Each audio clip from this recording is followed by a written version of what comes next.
Të dashur shqiptar, kam mbledhur ca guacka të bukura nga Bregdeti i Himarës. Këtu ka patur mollusqe brenda, tani janë guacka të vdekura. E pra, kjo është gjuha shqipe, këto guackat. Dhe kush është kaktari i vrasjes së gjuhës shqipe? E pra është një gazetare e famshme, e cila, duke biseduar me një jevg që del në TikTok, i thot: "I lutem shumë, na suspendove tani." Çdo me thënë na suspendove, ka kuptimin suspend në anglisht, na le në pritje. Një jevg nga TikToku që ka bërë filma duke ngrënë fasule, duke bërë gjëra të rëndomta dhe është bërë i famshëm, shumë i famshëm, në TikTok, ai është bërë personazh që thritet në studio dhe mendimet e tia gjeniale të Diogenit filozof janë bërë mendime kaq të thella sa që gazetaria i thot ti na suspendove. Pra kjo gazetare ka futur 87% të fjalëve të huaja në gjuhën shqipe. Duket shumë e bukur si një siren, por kjo e ka vrarë gjuhën shqipe, kjo gazetare. Tani, një grua arvanitase në shekullin e 15 e përzën nga Greqia. I dhëmbi, ja shkullin dhëmbin dhe e thot: "Amanore, na e bëre gojën pithar, na e bëre." Tani, unë mendoj që kjo prapashtes ar vjen nga latinishtja, Arius. Është në gjuhën shqipe, arvanitasit përdorin një fjalë shumë të bukur për njeriu që ha fasole. Purdhar. Unë nuk e dia ç'është do të thot purdhar. Do të thot në gjuhën shqipe pordhar ose pordhac. Ne i kemi shtuar prapashtesën slave ac, ndërsa arvanitasit i kanë shtuar prapashtesën ilire Arius, pordhar.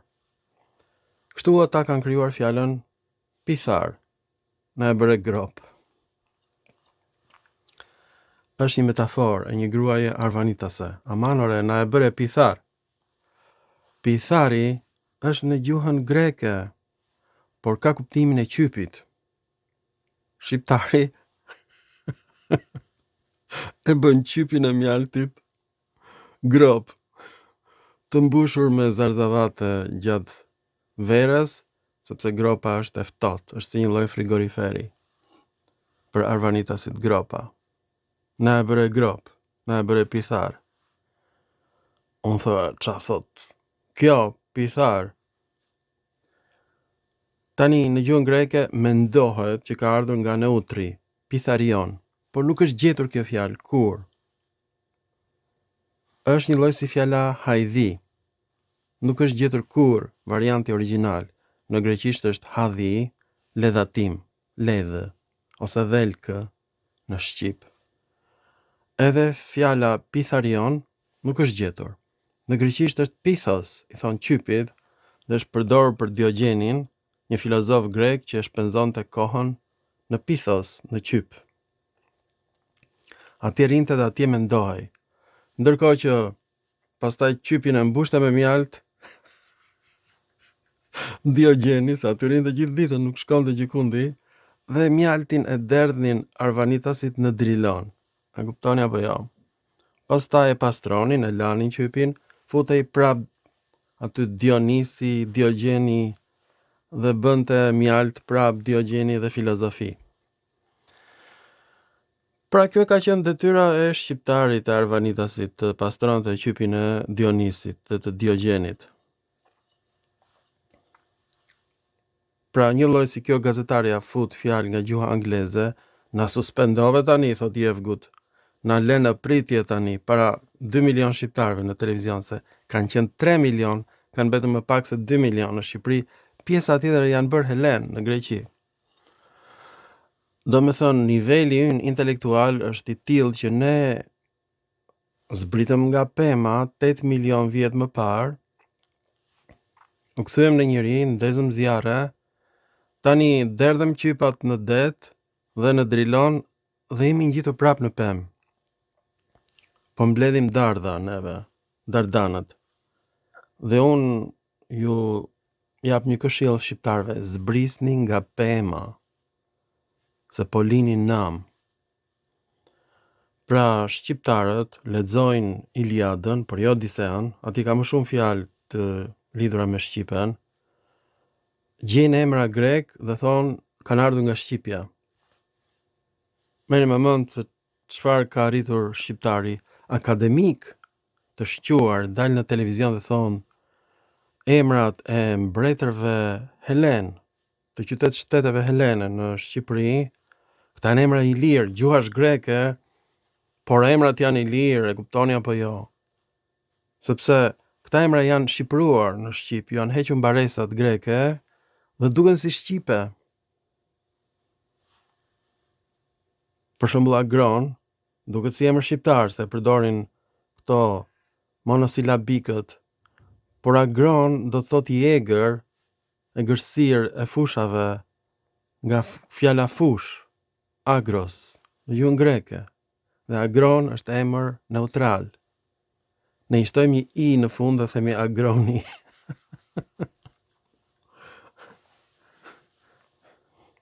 Gëzuar. E kam lënë alkolin, tani pi vetëm kafe, sepse e kaloj kohën duke dëgjuar zërin e detit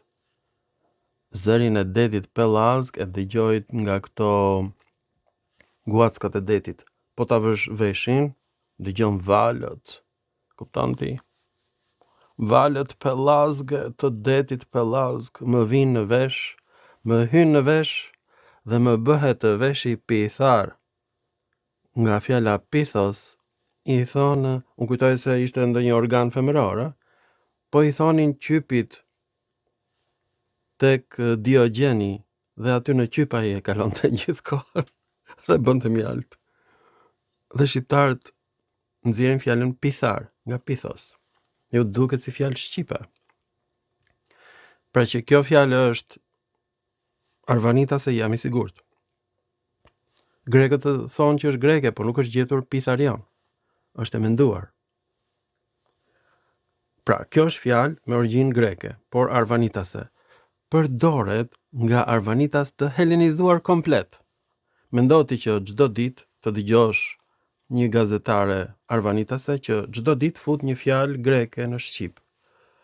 Në fillim e merr me shaka, por mbas 50 vjetësh një arvanitase e vetme me trurin e shimpanzes është e aftë të shkatroj gjuhën shqipe komplet, të ta bëj greke. Një arvanitase, e cila thot ma bëre pithar, ma bëre grop, që do thot qyp. Thot qyp për balte në Greqi, pithos. E kjo është gjuha ilire. Kështu janë krijuar fjalët në ilirisht. Her pas herë ndonjë fjalë greke, pastaj numri i fjalëve origjinale vendase është bërë 0, dhe të gjitha fjalët janë greke, por me prapashtesa latine. E kjo është gjuha ilire. Po ashtu ilirët heqin formën e trajtës së shquar emrave grek dhe lindi dialekti epik i Homerit, pra të Zot që është në qiell. Ho brindos në greqisht, dreri, koka e drerit, është bërë brindos në gjuhën e mesapëve, qyteti Brindisi në Itali, dhe është bërë brini në Shqip. Po kjo është fjalë greke. Ju faleminderit të dashur shqiptarë, na e bëtë pithar, na e bëtë miru pafshim në filmat të tjerë shkencorë, pellazgjikë. Miru pafshim të dashur ilir.